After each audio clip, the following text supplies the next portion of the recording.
أعوذ بالله من الشيطان الرجيم بسم الله الرحمن الرحيم والصلاة والسلام على سيدنا محمد وعلى آله وأصحابه أجمعين والسلام عليكم ورحمة الله وبركاته. Frères et sœurs, assalamu alaikum wa rahmatullahi wa barakatuh. J'espère que vous allez tous bien et le bonjour aux éventuels non-musulmans qui écouteraient cette vidéo.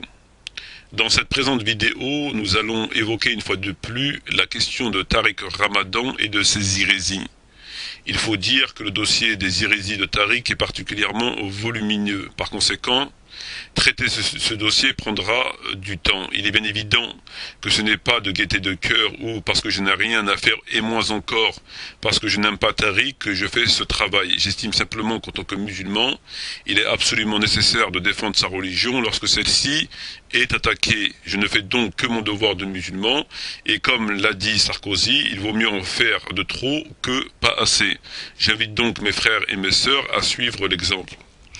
Le sujet de cette vidéo portera sur la position de Tariq Ramadan concernant la zakat. Mais avant d'évoquer ce sujet, j'aimerais faire un bref résumé de ma précédente vidéo dans laquelle j'avais évoqué la position de Tariq Ramadan concernant deux sujets, à savoir la question de la femme musulmane qui épouserait un non-musulman et de la djizya. Nous avions pu constater dans ma précédente vidéo que Tariq Ramadan avait dit sur la question de la femme musulmane qui épouserait un non-musulman, je le cite, « La norme étant qu'une musulmane ne peut épouser un non-musulman, et que si elle le fait, nous ne devions ni la juger ni la condamner. » Alors j'avais expliqué dans cette vidéo que Tariq avait de façon tout à fait calculée utilisé le mot norme à la place du mot loi, puisqu'en réalité il s'agit non pas d'une norme mais d'une loi. La différence est considérable, puisque s'il avait utilisé le terme loi, le mot loi, il n'aurait pas pu dire ensuite que l'on ne doit ni la juger ni la condamner, puisque le propre d'une loi étant que si elle est transgressée, elle engendre forcément des poursuites et le plus souvent une condamnation. De ce fait, Tariq a volontairement utilisé le mot norme afin de pouvoir dire ensuite que l'on ne doit ni la juger ni la condamner, alors que s'il avait utilisé le mot approprié, le mot loi, il n'aurait pas pu dire ensuite que l'on doit ni la juger ni la condamner. En ce qui me concerne, je doute fort que Tariq ne sache pas faire la différence entre le mot norme et le mot loi. En conséquence de quoi, on ne peut que se rendre à l'évidence que non seulement Tariq propage l'hérésie, mais qu'en plus il le fait de façon tout à fait préméditée et professionnelle. Il joue avec les mots et donc avec les esprits novices et ignorants. Ou peut-être doit-on penser que Tariq ignore la différence entre une loi et une norme. Dans ce cas, cela est tout aussi critique. Bref. Sur le deuxième sujet que j'avais évoqué, on avait pu constater que Tariq avait dit concernant la djizya que c'était une taxe d'État que les minorités versaient si elles ne souhaitaient pas participer à des manœuvres militaires ou servir dans l'islam, dans l'armée, ou servir dans l'armée, etc. Ce dernier avait donc réduit la djizya à une simple taxe d'État, alors que la djizya est bien sûr tout, sauf une simple taxe d'État. Allah Azzawajal nous dit dans le Coran: combattez ceux qui ne croient ni en Allah ni au jour dernier, qui n'interdisent pas ce que Allah et son messager ont interdit, et qui ne professent pas la religion de la vérité parmi ceux qui ont reçu le livre, jusqu'à ce qu'ils versent la capitation par leurs propres mains après s'être humiliés. Sourate 9, Tauba, verset 29. Ainsi, frères et sœurs, à la lecture de ce verset, on ne peut que constater qu'il ne s'agit pas d'une simple taxe d'État que les minorités qui ne voudraient pas servir dans l'armée payeraient, mais bien, comme on le dit dans le jargon des banlieues, d'une mise à l'amende, puisqu'Allah dit qu'il verse la capitation, qu'il verse la djizya par la propre main après s'être humilié. Ainsi, cette taxe n'a absolument aucun rapport avec un compromis bilatéral, mais bien d'une taxe de reconnaissance de la suprématie de l'islam. De plus, il faut savoir que le statut de Al-Kitab, donc de ceux qui payent la djizya, ne se limite pas à cette simple taxe, puisqu'ils se doivent aussi de respecter un certain nombre de conditions liées à leur statut d'infériorité, sans quoi ils sont de nouveau combattus. Voici quelques exemples de stipulations liées à leur statut. Alors leur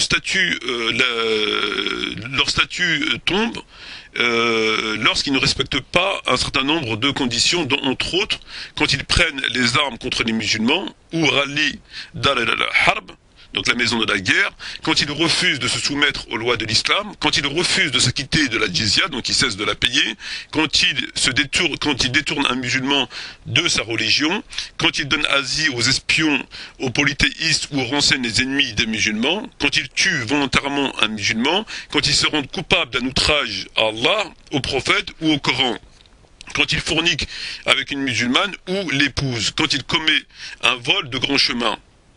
Donc, à travers ce fait-là, nous constatons de façon tout à fait évidente que la jizya n'est pas une simple taxe liée aux minorités lesquelles ne voudraient pas faire servir dans l'armée, donc qui paieraient ce taxe, mais bien un statut spécifique d'infériorité, et que ce statut tombe s'il ne respecte pas un certain nombre de conditions telles que je viens de l'évoquer. À présent, je crois qu'on a fait le tour de la question sur la précédente vidéo. Nous allons donc évoquer à présent la position de Tariq Ramadan concernant la zakat. Et on pourra constater une fois de plus que M. Tariq Ramadan ment et manipule. Alors, je vais, frères et sœurs, vous lire un texte qui a été extrait de son livre « Peut-on vivre avec l'islam ?» aux éditions Favre, à la page 85 et 86. Alors, je cite les propos de M. Tariq Ramadan, j'ouvre donc les guillemets, et M. Tariq Ramadan nous dit: tout dépend du contexte dans lequel on se trouve. À l'époque du prophète et de ceux qui lui ont succédé, une institution s'était peu à peu mise en place au niveau de l'État, qui sera ensuite connue par l'appellation de Beit el-Mel, littéralement la maison de la finance, qui collectait la zakat et la distribuait. Ce type de gestion était encore d'actualité sous l'Empire ottoman. Et la collecte était soit centralisée, soit prélevée de façon locale. Aujourd'hui, la collecte de la zakat au niveau de l'État n'existe plus autant que telle.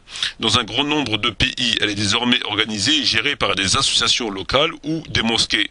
Dans ce cas de figure, il appartient aux musulmans et à la musulmane, en conscience et après une étude de son environnement, de chercher de trouver les meilleures voies pour verser le montant de la zakat. Si c'est une association à qui l'on fait confiance, et qui fait ce travail, il est possible de lui verser de l'argent, comme cela existe déjà dans le monde musulman, comme en Europe ou aux États-Unis. Certains préfèrent la donner de main à la main, ce qui est également possible, puisque c'est un acte qui relève de la conscience. Reste qu'il faut s'assurer de connaître vraiment les gens ou le milieu auquel on verse l'argent, parce qu'il faut éviter d'agir avec légèreté et inconscience, surtout parce qu'il s'agit de droits des pauvres, dont on ne doit pas les priver par naïveté ou par négligence. Fin de citation, je ferme les guillemets. Alors, pour faire un résumé sur les propos de M. Tariq Ramadan, afin de pouvoir ensuite les analyser, M. Tariq Ramadan nous dit quoi? M. Tariq Ramadan nous dit que la zakat est un acte qui relève de la conscience, et que l'on peut par conséquent la donner à une association, à une mosquée, ou même de main à la main, qu'il n'y avait pas de problème, que c'était tout à fait possible.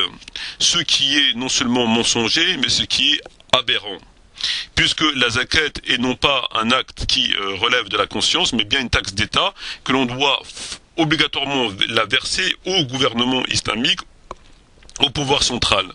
Alors je vais évoquer un événement que je suppose tout le monde connaît, qui est qualifié de la grande apostasie, c'est-à-dire que lorsque le prophète Mohammed est décédé, un grand nombre d'Arabes avaient apostasié leur religion par le fait qu'ils ne voulaient plus verser la zakat au gouvernement. Ils voulaient faire la prière, mais ne voulaient plus verser la zakat.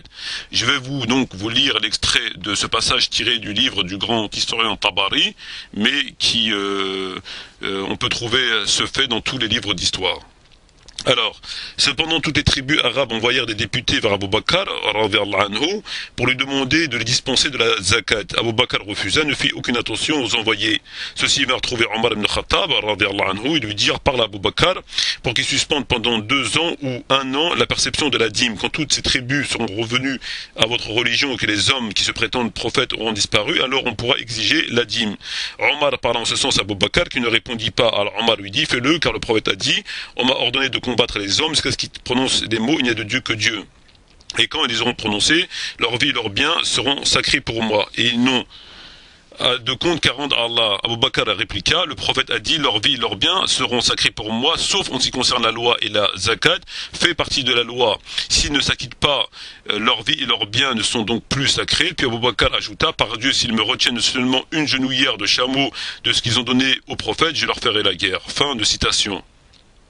À travers ce fait historique authentique et rapporté par tous les historiens, nous constatons simplement qu'un grand nombre d'Arabes, de musulmans, ne voulaient plus verser la zakat au gouvernement, et donc Abu Bakr les a combattus conformément à la loi, puisque il faut savoir que la zakat doit être obligatoirement versée au gouvernement. Donc Abu Bakr a dit, et a expliqué Omar ibn Khattab, lequel par la suite a reconnu son erreur, puisqu'il a dit, j'ai reconnu que Abu Bakr était dans le vrai.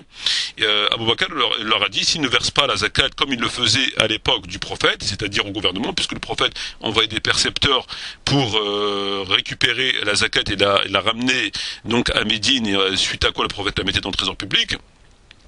Et donc je les combattrai. Il est hors de question que de les suspendre, etc. Donc lorsque M. Tariq Ramadan nous dit qu'on peut donner la zakat, qu'il est parfaitement licite de donner la zakat à une association, à une mosquée ou de main à la main, c'est complètement hérétique. Dans ce cas-là, pourquoi Abu Bakr n'a-t-il pas accepté ? Pourquoi Abu Bakr a combattu ces gens pour qu'ils versent la zakat au gouvernement? Il aurait pu lui aussi, s'il était licite, dire à ces gens, moi ça me regarde pas, donnez-la à qui vous voulez, c'est un acte qui relève de la conscience, moi ça me regarde pas. C'est pas la position d'Abu Bakr. Abu Bakr a dit, s'ils ne la versent pas au gouvernement comme il l'a versé à l'époque du prophète, je leur ferai la guerre. Et c'est effectivement ce qu'il a fait, puisqu'il a envoyé 11 détachements, et à leur tête Khalid ibn Walid, qui les a combattus, il a commencé à massacrer un grand nombre d'entre eux, et les a ramenés au respect de la loi. Donc, il y a deux hypothèses possibles. Ou bien Abu Bakr a fait n'importe quoi, et donc il a tué des musulmans pour rien, ou bien c'est Tariq Ramadan qui nous prend pour des cons. Alors pour moi la question ne se pose pas, compte tenu des faits historiques qu'on a sous les yeux, compte tenu du verset qui est très clair, compte tenu du hadith du prophète rapporté par Bukhari et par Muslim, compte tenu des vérités tout à fait authentiques et dont personne n'a remis en question le sujet, il est bien évident que c'est Tariq Ramadan qui prend les gens pour des cons. Donc voilà dans un premier temps donc la position de Tariq Ramadan par rapport à la zakat, lequel induit les musulmans en erreur en leur disant qu'ils peuvent la donner où ils veulent, qu'il n'y avait pas de problème. Alors on pourra entendre de la part de Tariq Ramadan ou ses fidèles, puisque vraisemblablement et en dépit des preuves qu'on a apportées et de la gravité des propos de M. Tariq Ramadan, que ses fidèles restent attachés à M. Tariq Ramadan, ils vont peut-être nous dire oui mais le trésor public n'existe pas. Donc on peut la donner à des associations ou des mosquées, etc. Ben, écoutez, moi c'est un propos que je veux bien entendre, mais dans ce cas, si si cette démarche était sincère de la part de Tariq Ramadan, il aurait dû, avant de dire aux gens vous pouvez la donner à des mosquées, etc., dire que la zakat doit obligatoirement être versée au gouvernement. Le gouvernement n'existe plus parce qu'il a été détruit grâce aux infidèles et aux hypocrites, et donc il n'est pas licite de la donner à des mosquées, etc. Néanmoins, en l'absence de trésor public, on doit non pas la donner à des mosquées dont on connaît la corruption, mais on doit la donner à ceux qui luttent pour réinstaurer le gouvernement islamique et par conséquent le trésor public. Or, c'est pas ce qu'il a dit. Il dit simplement qu'il est licite de donner la zakat à qui l'on veut. Donc c'est tout simplement une hérésie. Alors pourquoi M. Tariq Ramadan a cette position par rapport à la zakat? Cela s'explique lorsqu'on lit son livre Peut-on être musulman européen? Donc être musulman européen aux éditions Tawhid, à la page 222 de son livre, sous le sous-titre Le droit de pratiquer l'islam, que nous dit Tariq Ramadan? Monsieur Tariq Ramadan nous dit, donc je le cite, de nos jours les musulmans vivant en Europe peuvent observer les principales pratiques islamiques, il n'existe pas d'interdiction concernant la prière, le paiement de la zakat, le jeûne ou l'accomplissement du pèlerinage à la Mecque. Fin de citation. Donc, ce sont des propos qui sont mentionnés dans son livre intitulé Être musulman européen, édition Tawhid, à la page 222 de son livre. Donc, en fait, en résumé, il s'agit tout simplement d'une manipulation très claire. Pourquoi? Parce que dans son livre, Tariq Ramadan dit aux musulmans que les musulmans vivant en Europe, donc chez le Koufar, peuvent observer l'essentiel de leur religion. ce qui, dans un premier temps, n'est ni plus ni moins qu'une blague, puisque déjà, lorsqu'un musulman, comme l'a dit son frère Hani, se soumet de plein gré à une autorité non musulmane qui gouverne d'après des lois autres que celles d'Allah, perd son statut, devient mouchrik. Et comme l'a dit le prophète, je désavoue tout musulman vivant parmi les non-musulmans, et bien d'autres hadiths fort connus. Déjà, dans un premier temps, lorsque donc Tariq Ramadan nous dit qu'un musulman peut, lorsqu'il vit en Europe, pratiquer l'essentiel de sa religion, il prend les gens pour des cons.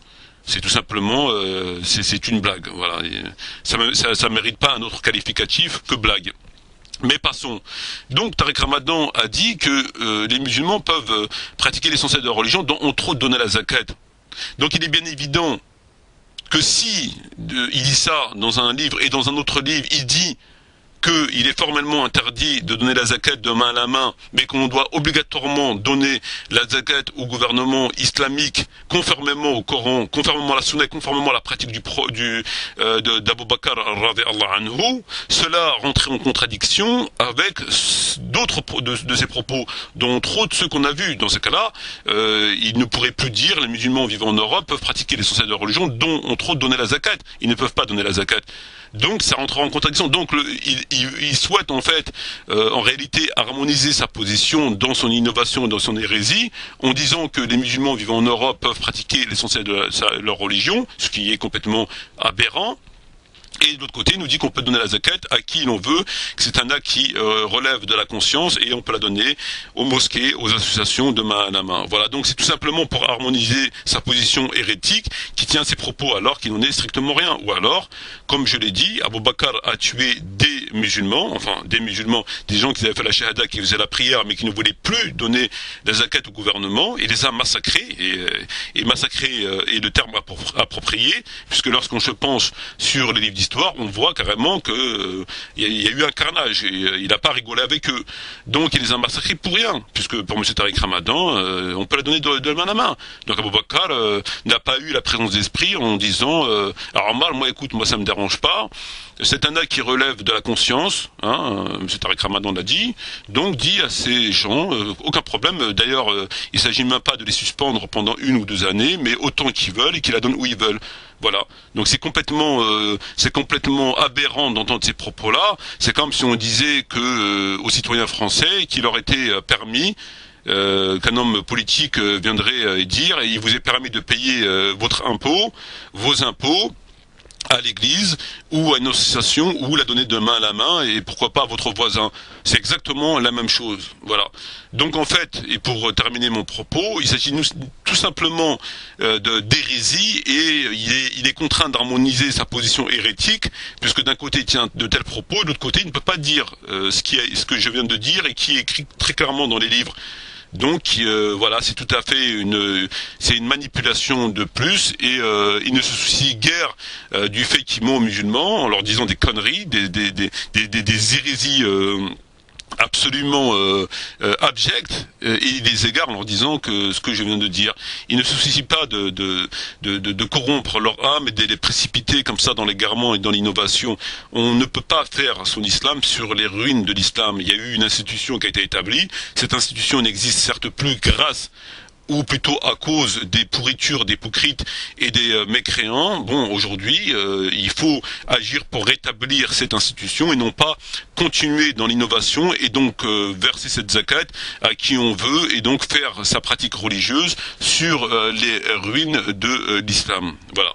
Donc il s'agit ni plus ni moins que d'une hérésie supplémentaire et dont M. Tariq Ramadan est passé maître en la matière afin d'européaniser, de rendre son islam conforme aux normes européennes et de se rendre de lui comme un individu respectable et donc sollicité, écouté et à qui on ouvre les portes des médias et puis ça passe et repasse à la télévision, etc., etc. Voilà, donc en fait il s'agit de ça. Il faut, si on a guillotiné Dieudonné pour ses prises de position, c'est pas pour laisser un musulman s'exprimer sur l'islam. Sur ce, frères et sœurs, je vous remercie de votre attention. Je vous dis shukran jazirin. Wassalamu alaikum wa rahmatullahi wa barakatuh. Et j'espère à la prochaine pour une autre vidéo. Voilà, merci beaucoup de votre attention et à bientôt, Inch'Allah. Salam alaikum wa rahmatullahi wa barakatuh.